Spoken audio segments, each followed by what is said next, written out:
असली सुख। एक गांव में हीरालाल और पन्नालाल नाम के दो व्यक्ति रहा करते थे।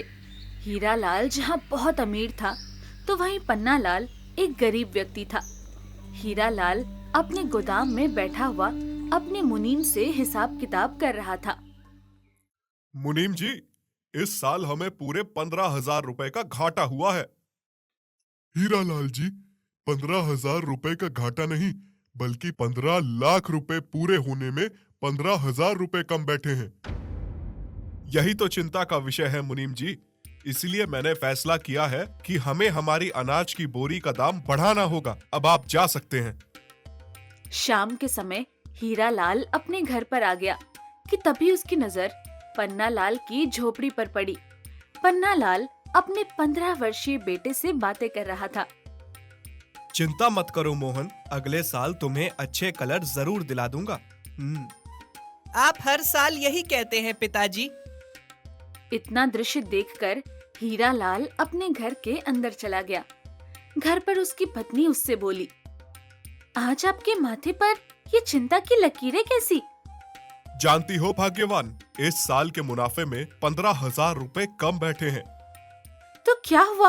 आपको हर साल कारोबार में लाखों रुपए का फायदा होता है, और फिर हमारी इतनी खेती है, जमीन है, जायदाद है, इतना सब कुछ होने के बावजूद भी आपको सिर्फ 15,000 रुपए की चिंता है। भाग्यवान, तुम नहीं जानती हो, जब भी व्यापार में आमदनी कम होती है तो मेरी चिंता बढ़ जाती है। नहीं जी, मैं देख रही हूँ कि साल दर साल धन कमाने की भूख आपकी बढ़ती जा रही है। कभी आपने सोचा है कि आप आखिरी बार जी भर के कब हंसे थे?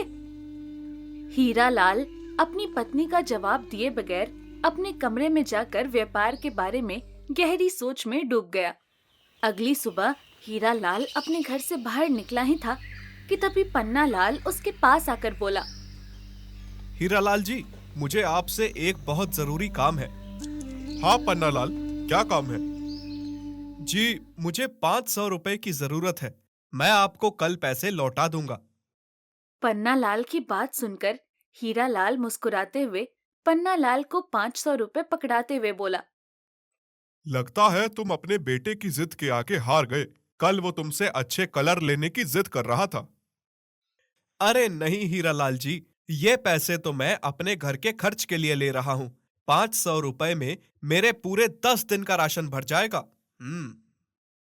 पन्नालाल की बात सुनकर हीरालाल पूरी तरह से चौंकते हुए बोला, क्या? 500 रुपए में पूरे हफ्ते भर का राशन? आखिर इतने कम पैसों में तुम्हारा खर्चा चल कैसे जाता है?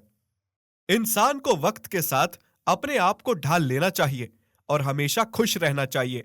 उसके बाद सूखी रोटी भी बहुत स्वादिष्ट लगती है। इतना कहकर पन्नालाल वहां से चला गया। समय ऐसे ही बीतने लगा। एक दिन हीरालाल ने पन्नालाल के बेटे मोहन को खेत में काम करते हुए देखा। हीरालाल पन्नालाल से बोला, पन्नालाल, तुम अपने बेटे को पढ़ा लिखा नहीं रहे? मेरे बेटे ने 10वीं पास कर ली है। उसका आगे पढ़ाई में मन नहीं लग रहा, तो मैंने उससे कहा कि चलो, तुम एक किसान के बेटे हो, मेरे साथ हाथ बटाओ। तुम मूर्ख हो गए हो पन्ना। तुम्हें मुझसे कुछ सीखना चाहिए। मैं अपने बेटे को अमेरिका पढ़ने के लिए भेज रहा हूँ। इंसान को वही काम करना चाहिए हीरालाल जी, जिस काम को करने में उसे खुशी मिले। मेरे बेटे ने किसानी को चुना है और मेरे ख्याल में ये बुरा नहीं है। हीरालाल पन्नालाल को बहुत बुरी नजर से देखते हुए वहां से चला गया। कुछ सालों बाद हीरालाल का बेटा राजेश अमेरिका से लौट कर आया। आखिरकार वो दिन आ ही गया बेटा कि तुम अपनी पढ़ाई पूरी करके यहाँ आ गए। अब तुम अपना कारोबार संभालो और हमारे साथ रहो। माफ कीजिएगा पिताजी, अमेरिका में रहकर मैं एक तरह से अमेरिकन हो गया हूँ। मुझे आपकी चावल और आटे की बोरियों में कोई दिलचस्पी नहीं। ये कैसी बात कर रहे हो तुम? इन्हीं चावलों और आटों की बोरियों को बेच बेच कर मैंने तुम्हारी पढ़ाई विदेश में करवाई है।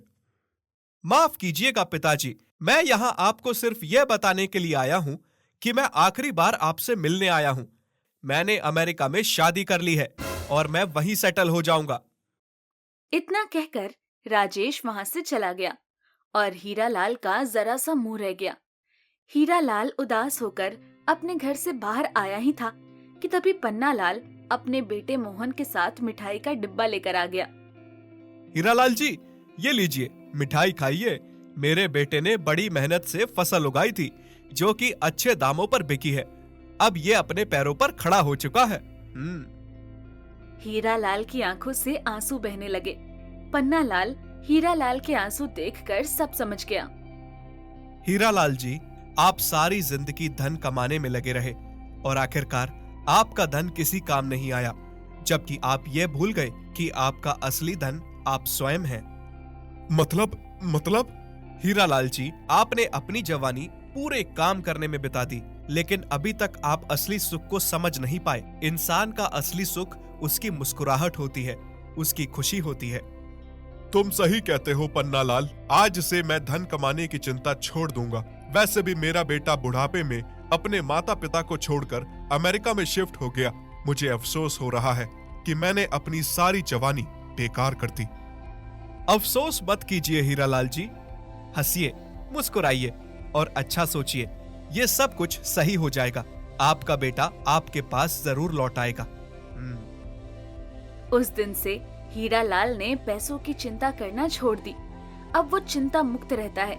उसे पता लग गया था कि असली सुख क्या होता है।